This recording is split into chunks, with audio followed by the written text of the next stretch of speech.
Paabaya o. Ang paabaya o. Uy, uy. Balintong. Ni balintong man. Go na. Flip na. Go. Go, go, go, go. Go. Go na dali. Unbox the things. So I have oregano. But it's okay. Oregano leaves. And this one, curry powder. Curry powder. Hala, why 3? Oh, this is the paprika. Paprika. Spices, Mami G. Philippine spices. Masala. And then this one. Ay, gata. Nariyel. What is this? Nariyel powder. Nariyel ka powder. Tatlo. And then, ito, favorito ni Didi Pretty. Yan, nagaraya. Thank you to Sister Christy and Jitin.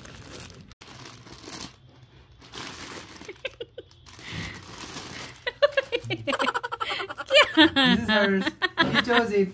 Yay! He chose the garlic.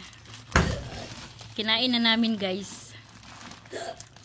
Hi guys, good morning. So, na-excite lang ako kaya isi-share ko na lang sa inyo yung excitement ko kasi today is December 6 and I got a mail. Kasi guys, yesterday, 5th of December, nag-apply na ako ng ng OCI, yung citizenship ba dito sa India. And then kahapon ko lang na-submit yung lahat ng mga requirements ko and ngayon, nakatanggap na ako ng email galing sa FRRO na yung appointment namin in next week na. So, sobrang saya kasi ang bilis nilang mag-response. Kahapon lang ako nag-submit. Tapos, next week na yung appointment namin. So, yun lang yung ating update muna sa ngayon. And then, yung ating iba pang mga kaganapan sa mga nakaraang araw. Ngayon na lang natin i-upload. And then, si Mishi nandun. Ayan siya. Hindi pa kami nakababa. Dito pa kami sa taas. And nilalagyan ko siya ng blanket pero sinisipa-sipa niya ba? Iwan ko batang to. Lamig pa naman. Good morning, Mishio! Mommy has appointment na in the FRRO. Sooner, I will be a citizen in India na. Pero it's not whole, citizenship, guys. Yung lang ba? Kumbaga, anytime na uuwi ako ng Pilipinas and balik dito sa India, hindi ko na kailangan ng visa. And hindi na bother sa amin yung every year. Magre-renew ng visa every year. So, yung OCI kasi is full-time na visa mo. Yun na lang yung i-renew namin, yung OCI. Hindi na yung every year magre-renew kami ng visa. So, that's it. And I will update you kung meron pang mga kaganapan mamaya. But for now, ito lang muna. And see you later. Nagpa-araw kami, guys. Kasi ang lamig.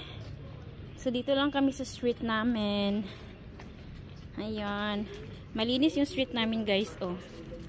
Kasi may nagwawalis dito everyday. And then, makikita nyo may mga bucket dito.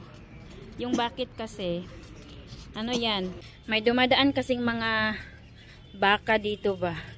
So umiinom sila ng tubig dyan sa bucket habang kami ay naglalakad-lakad. Ayan, so ikot-ikot lang kami dito. I mean to si balik-balik pa para naman maarawan si Munchi. No? Ito, kung makikita nyo yung wall, ibang colony yan, guys. Kaya mahaba yung wall dyan. Munchi! Hello, Munchi. Ha! Ha! Ha!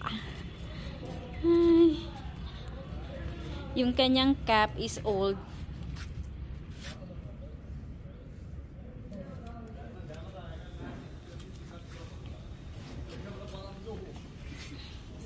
Hamunchi. Ayan, aral. Yay! Yay, yay! Yay, yay! Ikot, ikot, balik. Balik. Let's go, balik. Mochi. Hoy. Hi. Hi. Hello. Hello. Isis. After this, we will eat your breakfast. Okay? Ha?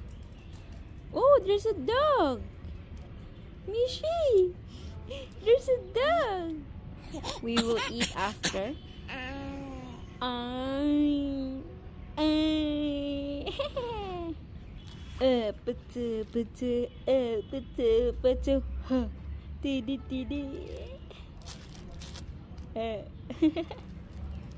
Ayun, so after naming mag-walking sa umaga, pakakainin ko na si Mishi. And this is Cerelac, guys. It's her second time to eat Cerelac. Kasi kagabi lang siya binilhan ng papa niya ng Cerelac. Kasi gusto kong matikman naman niya yung ibang pagkain. Hindi lang yung puro pureed na homemade. At gusto ko rin i-try na matikman niya yung Cerelac. And I'm looking for banana flavor kasi yun yung masarap. But walang available na banana dito. So yung binili na lang ni Gaurav is wheat and apple. First time. Whoop. Wow, very good girl. Huh? 2 spoon mami. 2 chamach. Up. 1, 2, 3. Very good girl. Look a boom, look a boom. Hala, twinkle, twinkle, little star. Tike. Ubos na yung kanyang Cerelac, guys. 2 spoons. You're done na. Very good girl. You finish your Cerelac. Tike. It's her 2 times pa lang mag-Cerelac, guys. Kasi kagabi lang binilhan ng papa niya ng Cerelac. So, kagabi pa lang nanibago siya din kanina. Pero naubos naman niya. Very good girl.